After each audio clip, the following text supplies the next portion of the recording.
I'm KT Sunshine, and we're here today with another episode of Community Beat. Today we are here with Heather Kimball, and she is running for County Council District 1. Welcome, Heather. Thank you so much for having me. It's a pleasure to be here. Absolutely. Thank you for coming in. This is really neat to have this opportunity to get to know you.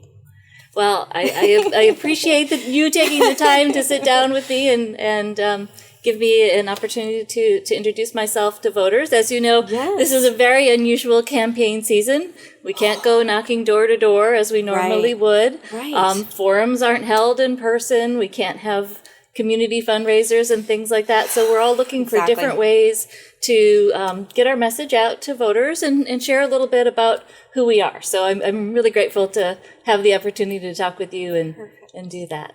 Thank you. Yes, this is what it's all about today, right?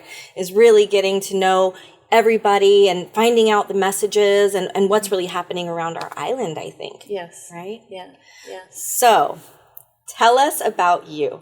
Where did you come from? Where did it all start for you? What's your background?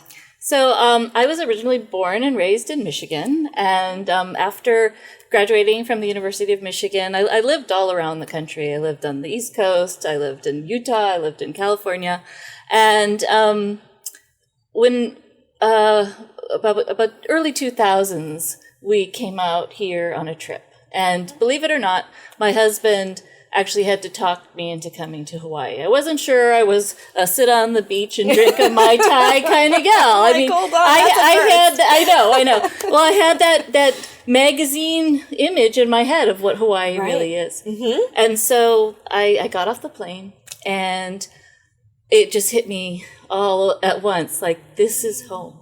And even though I've been all over the country, I've never felt that anywhere else. And so, my husband and I had just retired from my previous employment so I could raise my daughters.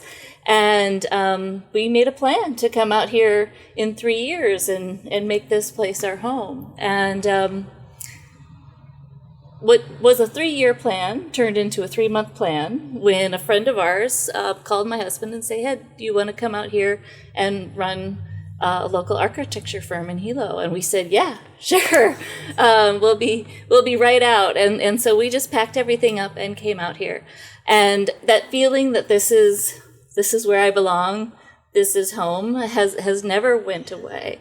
And I think people who come here, there's some people who come, they want to change it to be like where they were. And there are some that come and they're changed by it. Right. And I count myself as one of those people. This place has changed me. I never would have gotten involved, I think, in politics anywhere else, because I care so much more deeply about this place. And it's the different. It's not just the beautiful physical surroundings, but it's a whole different sense of what it means to be family and community that really makes it special. In the mainland, it's all, everyone for themselves. It's this real individualistic mentality. Whereas here, it's that. And to me, that is so valuable. And so, part of the reason that I'm running for office is that I want to make sure that that's protected and maintained and even more importantly, supported. That community, those community ties, that's what makes this place so special. Right. Well, and the Big Island is called the Healing Island. Yes. Right? So I think there's a lot of that energy that comes and goes as well. Mm-hmm. And it's a very dynamic island, right? There's always change going on. You're reminded of who's actually in charge, right? Right. We like to think it's us, but the island of Hawaii has a way of reminding us who's actually in charge and letting us understand that the change is part of life and allowing ourselves to let that in and help us to grow as individuals. And so being here has been transformative to me, and I just can't express the level of gratitude that in this lifetime I had a chance to be here and be part of this community.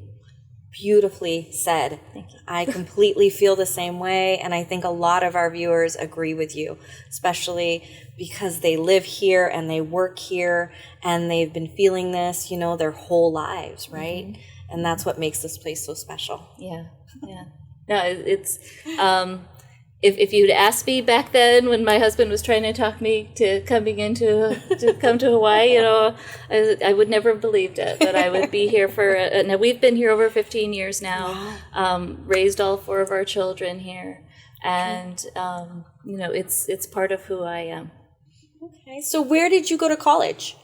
I went to the University of Michigan, and I got a degree in biology. Okay. And from there, I went to Utah and worked for a company called Myriad Genetics, which was responsible. Do you remember when Angelina Jolie got the breast cancer test? Yes. So Myriad Genetics is the company that designed that test, and I was involved in the original clinical trials of that product. And then from there, I moved to California to work on the Human Genome Project for the Department of Energy. And I was there for 8 years and then came out here. And like I said, I took time off from work to raise my kids. Okay. And like many women, you know, I took 7 years off to raise children. And like many women, it's like, where's the on-ramp to the career path once you've taken time off to be with your family? Right. And since I couldn't find the on-ramp, I went back to school. I went to the University of Hawaii here at Hilo and got a degree in tropical conservation biology and environmental science. Within that program, you can study many different fields. And my personal interest was actually looking at how ecosystems are managed as a whole, not just for natural resources, but also for human uses, like the economic pieces too. Right. And how that also ties with climate change. And one of the things that I realized working on my project for my master's is that many of the agencies that are involved in natural resource management and land planning in climate change, they're underfunded and they're always working in crisis mode. It's very reactive. And I realized that if I wanted to make a difference, I needed to be in there making, you know, being involved in the decision-making process. Hands-on. Hands-on, yes. And to that end, you know, I'm a hands-on learner, so I jumped right in my first campaign, didn't know what I was doing, learned a lot. And what was your first campaign? My first campaign was against Mark Nakashima for State House. This was 2016. And I knew I wasn't going to win. But like I said, I'm a learn by doing, and I needed to learn and understand the process. And what I found to my surprise is that I enjoyed it immensely. And there's not many scientists that make the transition from science to political action or to candidacy, because as scientists, we're supposed to not be involved in that. We can't show a bias. But it's so important that, particularly on issues of climate change, ecosystem management, that we make sure to be part of the policy-making process. And I think you're seeing more and more scientists understanding that it's valuable to communicate through a political platform. Interesting. Yeah. Okay. Yeah. Well, and I heard you throw architecture in there at one point. How did that come into play? So my husband is an architect. Okay. Yeah. Okay. There's the connection. Yeah. We started. He actually was brought in to run the local office of Oda McCarty Architects way back in the day, and then when the 2008 recession hit, the parent company went bankrupt and we bought the office. Okay. And so we own the architecture firm now. And you know, one of the things that we'll talk about when we talk about issues facing our community is the cost of living and how most of our families are living paycheck to paycheck. Yes. Well, I can tell you, in 2008, when we bought the company, you know, we were $60,000 in debt, living in a teeny tiny 950 square foot house with four girls, 1 bathroom, eating mac and cheese. You know, I know what it is to struggle in this community, in this island. It's very difficult to make ends meet with all of the costs that are associated with our food and transportation and energy. Yes. Yeah. Absolutely. Yeah. But we prevailed. And we will continue to, because we have people that understand all the different facets and pieces that have to come together to make it work. Right. So we just heard a lot about your background, your schooling, how you've come to Hawaii. Mm-hmm. Tell us what has kept you here. What are some hobbies that you have? What do you and your family love doing? What keeps you in this beautiful place? What makes this home for you? Well, one of my passions is paddling. Okay. Gosh, but I think it was 2 or 3 years after we moved here, I got involved with Kamehameha Canoe Club and paddling with them. And as somebody that comes from a fairly small family, to have all of a sudden this great big family of really wonderful people was fabulous. And they've continued to be some of my closest friends and people that I genuinely rely on for all kinds of advice and, keeping me sane. I've paddled now for over a decade, and one of my favorite stories to tell people about is a few years ago I paddled the Molokai Solo, which is the OC1 race that goes from Molokai to Oahu. I think it's about 32 miles or so. And, I planned ahead. I did all my research. I came up with a training plan. I didn't know a lot about nutrition or like how to plot the course. So I asked my friends, how do I do this, and got their support. And then after 6 months of training, we get to race day, and it is absolutely the worst conditions ever. Oh, no. It was so windy that it was the type of thing where if you stop paddling, the boat was going to go backwards. Oh, my goodness. And my husband was on the escort boat, and he said at one time there was a hammerhead that was circling as I was going out. But I finished. It took me 6.5 hours. Okay. And I like to tell this story because it's an example of who I am and how I approach things. I'm very methodical. I do my research. I do my homework. Okay. If I don't know, I'm not afraid to say so, and I'll go ask experts in my community for their advice and their help. And then when it comes time to get the job done, I'll just dig in and keep going until it's done. So. What an incredible accomplishment. It was one of the greatest things that I think I've ever done, and I'm really grateful to have been here to do that, to have that opportunity. When you were describing it, I was in the boat. I could feel it. I'm like, okay, the wind is here, and the sharks are there, and oh my god! I've just had so many great experiences paddling.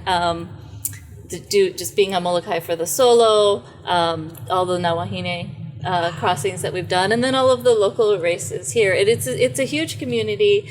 They're supportive. It's fun. It's great exercise, and I'm so grateful to have that second ohana, if you will. And how many years did you say you've been doing that? Over a decade. Yeah. Okay. Yeah. And about 2 years ago, we went to Sydney, Australia, to do the Sydney Harbour Challenge. And I went with a different club. I didn't go with my usual club. And I agreed to take the novice crew to do the Sydney Harbour Challenge. So I'm the only one in the boat that's had any experience. And we're in a different type of canoe than we usually use here. And we get about a mile in, and it's the mouth of the harbor is kind of coming in at that point around as you go around this point. And it's all windy and choppy and chaotic, and we hoolie. And of course, our hats go everywhere, our bailers go everywhere, and the girls, in the boat, they're novices. They started to panic, And I'm like, okay, let's just get down, move the boat so we're in line with the wind, so it'll help us blow the ama over. Okay, get it over, start bailing. I had been in the second seat 2, and I jumped in the back and in seat 5 and helped the steersman. I must have paddled for about 4 miles, all on the left side, and they were tough. They made it through, and when they needed a little extra encouragement, I'd yell something out to get them going again. And by the time we came back in, it was just one of the most profound bonding experiences I've ever had with a group of women, just to have been through these really challenging waters and then still come out ahead. Huh, so I hear a metaphor happening. Yeah, it's another metaphor. It is. I suppose, But yeah. also the leadership and the teamwork, so it's everything in one, and it's the physical exertion, right? It's just a whole combination of mind and body having to work together to make it happen. Yeah, you hear politicians talking about paddling analogies so often because they are great examples of how we should work together. And this is, we're in tumultuous, uncertain, crazy times, just like those waters in Sydney Harbour. It's not going to freak me out. I'm just going to, say, okay, this is what we need to do, get it done. Yes. And when it comes to getting back in the canoe, I don't care where I sit as long as I'm helping out. I'm part of the team. I'm trying to make sure that everybody comes home safe and, we have a profound experience and get connected through the process. That is fantastic. Thank you so much. Yeah. So you are the chair of the Democratic Party for Hawaii County. That's correct. Yes. Okay. Yeah. How did you get involved with that? How did that come about, and what does that entail? It's a very busy position. It's all volunteer, of course. I was elected as the chair for Hawaii County in 2019, and really the Democratic Party is really all about grassroots involvement, and so. My work has been making sure that all of the members on our island are engaged in the process. They feel like they're being heard. We had a lot of division, as you might imagine, after the 2016 election between Hillary supporters and Biden supporters. For me, one of the key messages is that we all need to come together, especially since with the election of Donald Trump. So that's what I've been working to do, is to bring the party together towards our common values, our common vision, and then make sure that we're growing our membership and we're reaching out to new young folks that want to be involved. We have some new chairs. We have districts, and each of the districts we have some new young chairs that I'm excited about having involved. And we are starting a new program. We know that Hawaii is very blue, and that we are most likely to vote for the Democratic presidential nominee. So our members here wanted to do something at a national level that would really make a difference. And so we have, as a county, have decided to adopt Michigan as a battleground state in the mainland that, if we flipped blue, would be 16 electoral college votes. And so Hawaii County, our committee is going to be doing efforts like phone banking and writing postcards to voters in Michigan to make sure that we get out the vote for the Democratic candidate in this upcoming November election. That is so neat. Yeah, wow. I'm pretty excited about it, and I think our members are too. It's hard when you're out here and the election results are already coming out and we haven't even finished voting yet. So it's nice to have an opportunity to make a difference. And some of the other islands are focusing on other parts of the country. North Carolina is another big battleground state where we hope to flip the vote there too. In addition to doing work for the Democratic Party, I'm also the advocacy chair for the Zonta Club of Hilo. Okay. Zonta Club is a organization of professional men and women, mostly women, that work on improving the lives of women internationally through advocacy. And so I'm chair of their advocacy committee, and so I've worked on passing pieces of legislation at the state level relating to women's issues, looking primarily at equal pay and domestic violence protections and things like that. Wow. Yeah. Okay. So your involvement with Zonta Club, you are also offering, or Zonta Club is offering, a $2,000 to a female entrepreneur. Is that correct? Yeah. Tell me about that. We have a pay it forward program. Okay.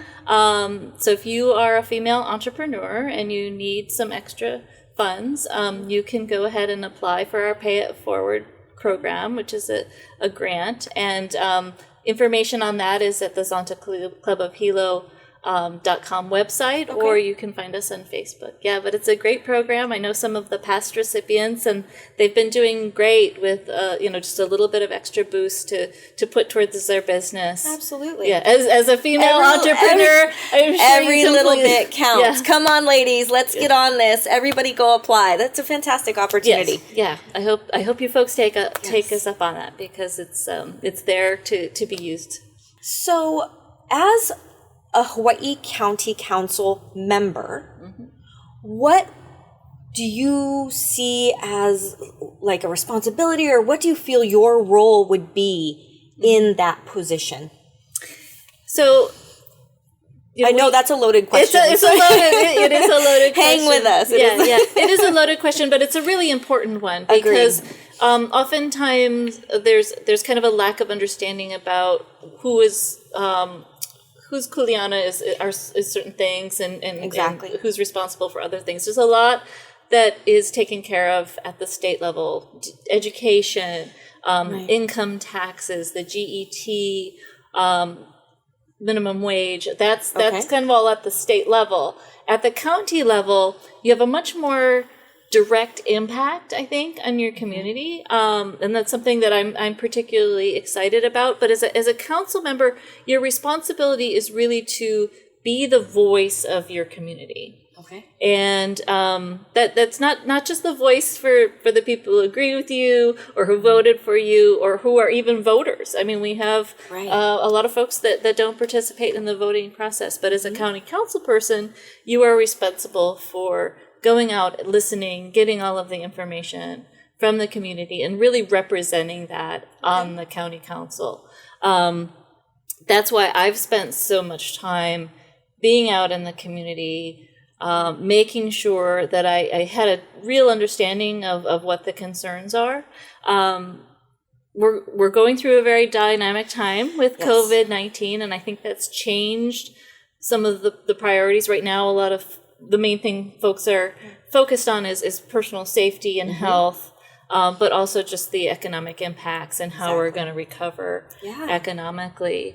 And it's, we have an economic system here that it's fairly linear, in the sense that the dollars come in on cruise ships, on airplanes, they pass through our community, and then we export them to bring in goods and services. And if we're going to move forward and recover as a community, we need to go back to a model where more of the dollars circulate here locally. Agreed. And we have to be supporting our local producers and farmers to have their market here, look at other economies besides just the tourism industry to bring more innovation here locally, and allow us to keep everything circulating here. Obviously, supporting local is a huge part to this next cycle, this phase, something that maybe we can improve on, or we need to continue to do. For me, as a community member, as a citizen, right, I'm thinking about, okay, where can I purchase things from small businesses instead of big box, right? Yeah. Is there another example of that? Is there something else that we could be doing? How can we help, just as regular community members? Yeah, I mean, buying local is a huge part of it. And if you're involved with any sort of large organization that does meals or purchases things in bulk, that creating a stable market for our local producers is kind of the key thing. The hotel industry and the restaurant industry, they provide a pretty stable market for our local farmers, for example. With tourism being very much in flux, and us having no idea when it's really going to be open again, we need to provide those producers with alternative stable markets, which means we can look at a lot of our public institutions, making sure that we're buying from our local growers. I also think we want to look at some of the things that we traditionally go outside of our community for, right. and making sure that we have that production capacity locally. Right. We're also an ideal location for all types of research, aquaculture, renewable energy, climate change. And we need to be focused on how we take the innovations that come from research done here in those areas to a market globally, so that we're producing some sort of income for our local community off of those efforts.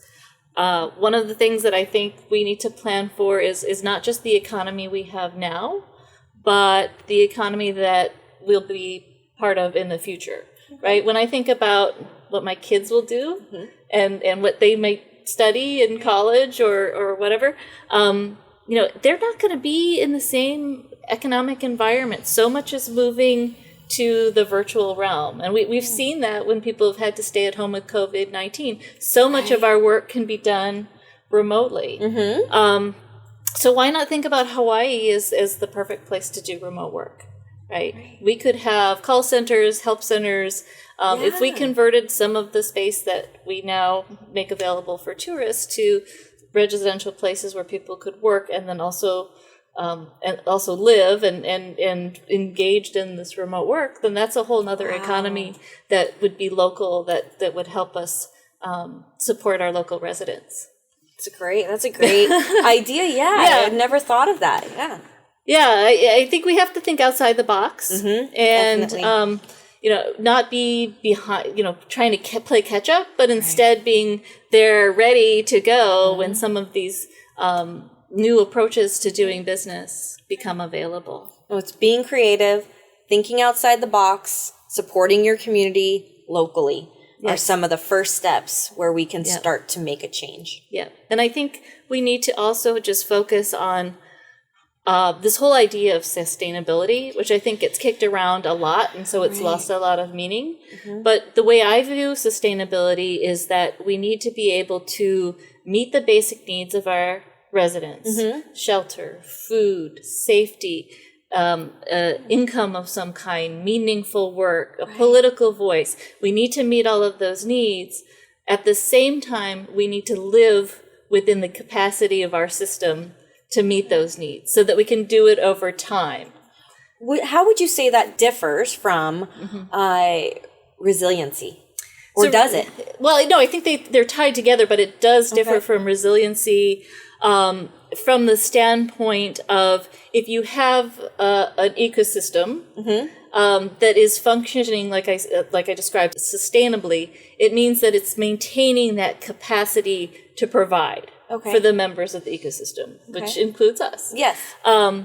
Resilience is when things come to challenge that ecosystem, whether it's an economic downturn, a major disaster, a hurricane, a lava flow. First and foremost, resiliency is making sure that we're protecting human life. No life is, no one perishes because of any of these things. And then the second part of it is that we are able to bounce back to meet those needs again in a real timely way. And that's how I view resiliency is this ability to protect our community members, to protect the people on our island, but then also recover to that sustainable ecosystem real quickly. I think especially right now, just even in this last month or two, we've seen a lot of our community protecting each other and supporting each other and really being a voice for one another and kind of neighbors coming together as neighbors and friends and creating, different, what do I want to say? Just not community, because there's always been community, but it's more of that I'm going to look out for you kind of feel, right? Yeah. I was having a conversation with one of my paddling friends down at the beach, and we got talking about masks and the fact that people here never, when they said, okay, wear masks, never went, no, my rights to, I don't want to wear a mask.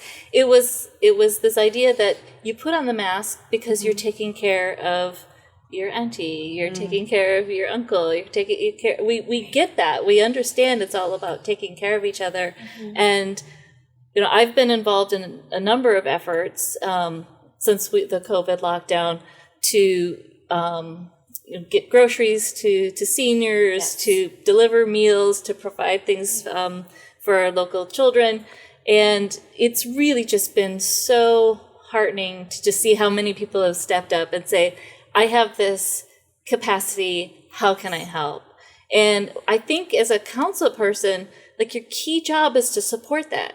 It's not to dictate. It's to say, community, what do you care about? What do you need? What do you want? How can I support you? That's really the role, in my opinion, of a county government. Bringing us all the way back to the original question. That's exactly it, right? And as a county council person, knowing, okay, these are the resources we have to utilize. These are the people we have, and this is how much we can do. It's constantly having to measure, right? Okay, this is how we're going to do it. Implementation. I mean, planning. My leader, participant, community. Yeah, and I'm glad you brought the people into it. A large part of the role is just that connection, is knowing, okay, where can I tap into for certain resources, whether it's financial resources or personal capital, to get certain things done. And, that's one of the things that I bring to this role, is that I've been involved politically in this community for the last 5 years. I've built those relationships locally at our community level, but also at the state and even national level, to make sure that, when the time comes, if we need resources, and we're going to, right? We're going to definitely need resources. I have all those relationships already built, so that I can start bringing people together to get some of these solutions implemented. What are some of those first resources that you foresee us needing? We can expect as a county that going forward, there'll be some sort of drop in revenue. And so we're going to have to come up with the means to fill those gaps, as well as, I think that the COVID crisis has really identified key areas where we want to emphasize change or emphasize growth. One of them being agriculture, which we've talked about already. In order for those to succeed, we're going to have to be investing in that. So looking forward, one of the things that I'd like to see the county do is have a grant writing position within the county.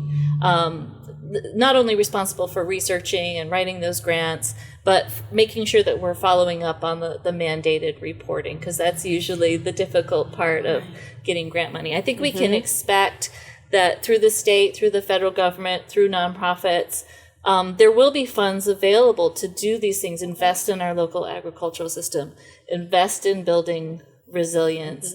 But we've got to be able to have the capacity to go after it.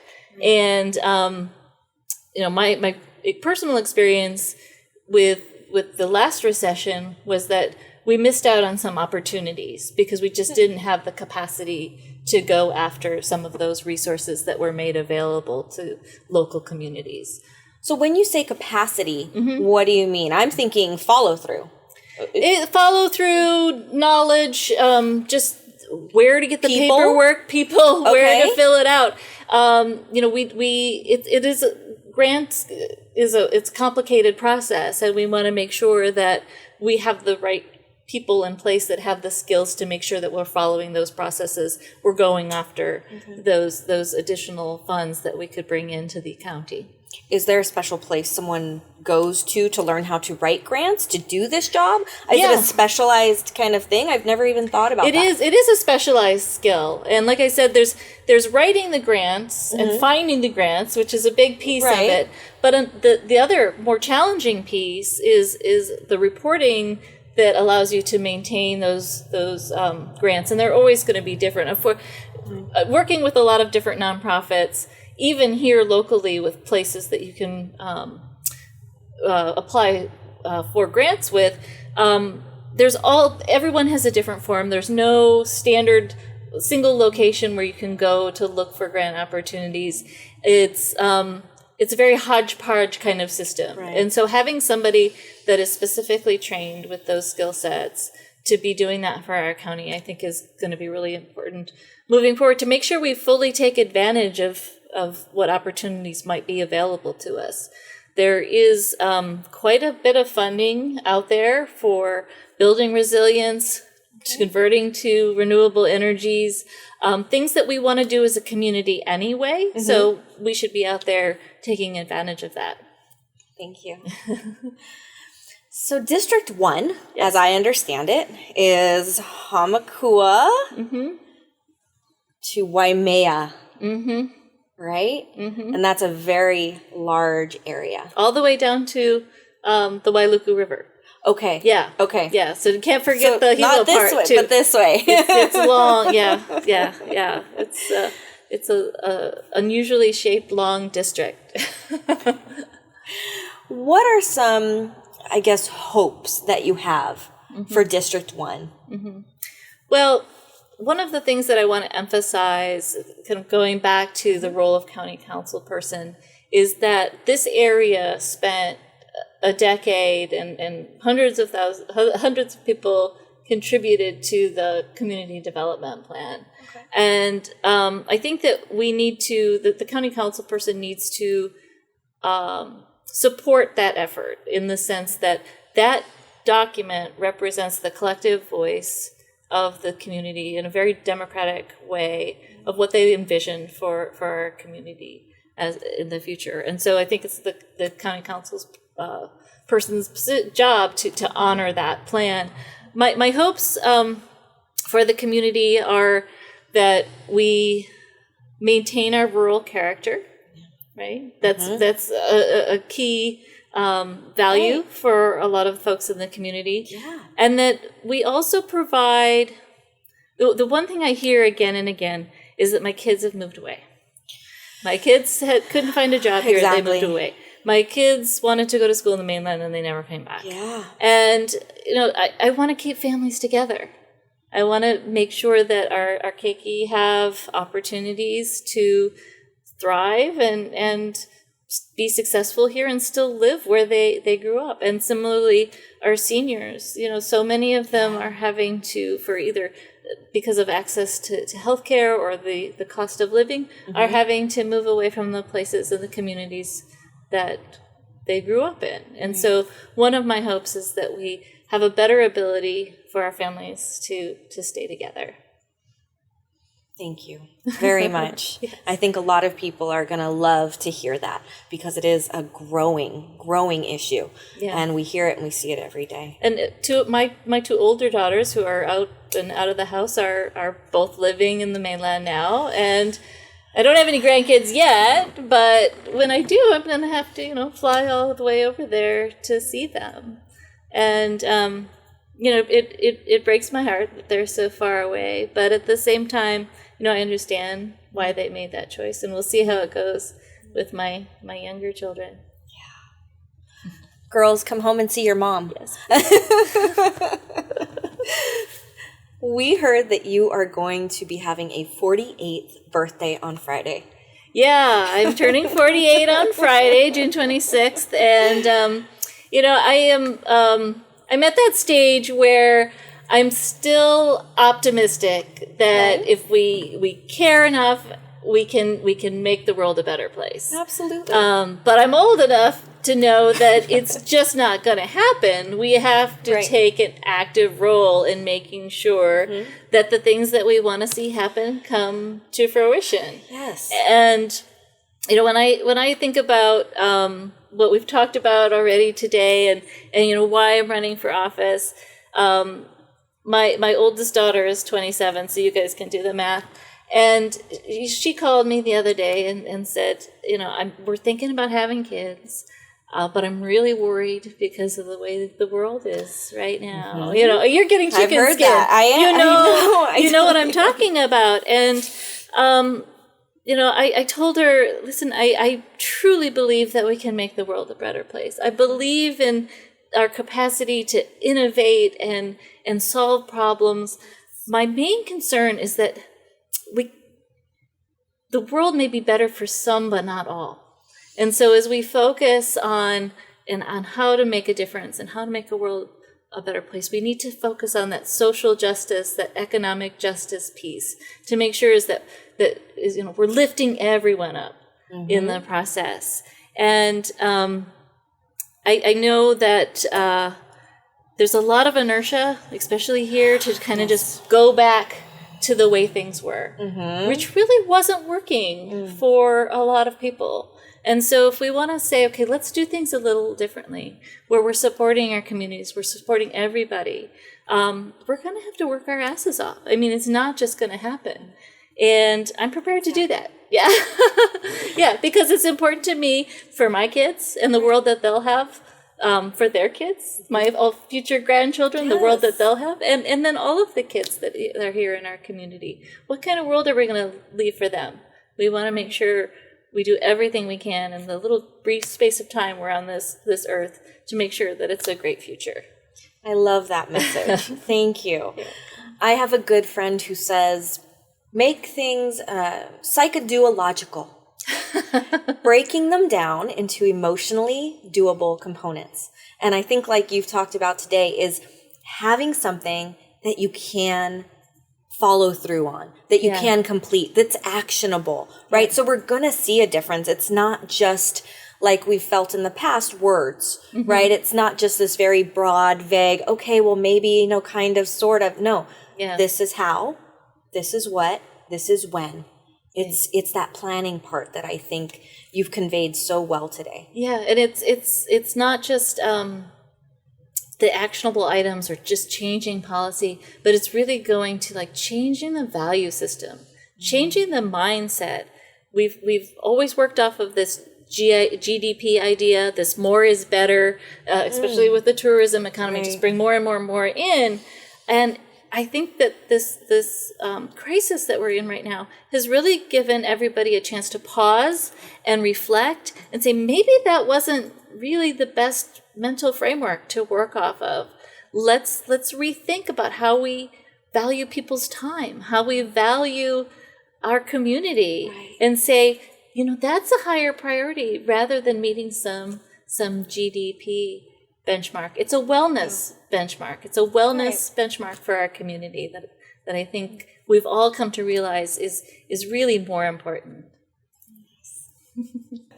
I know we only have a few minutes left. So are there any final thoughts that you would like to leave with the viewers? Well, thank you for having me, and thank you folks for watching today.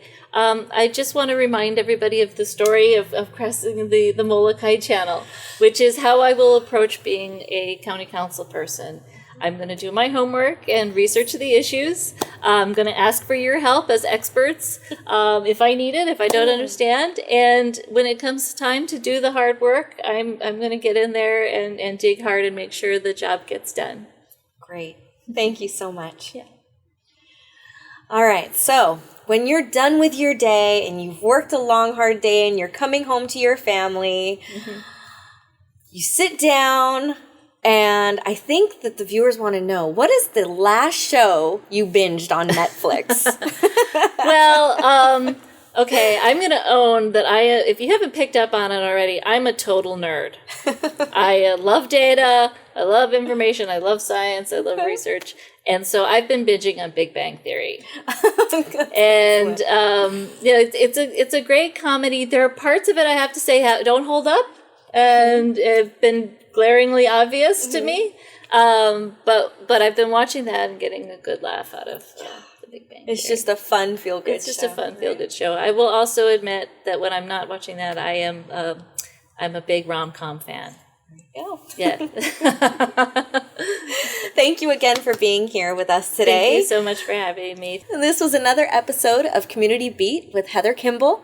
She's running for County Council District 1. We'll see you next time.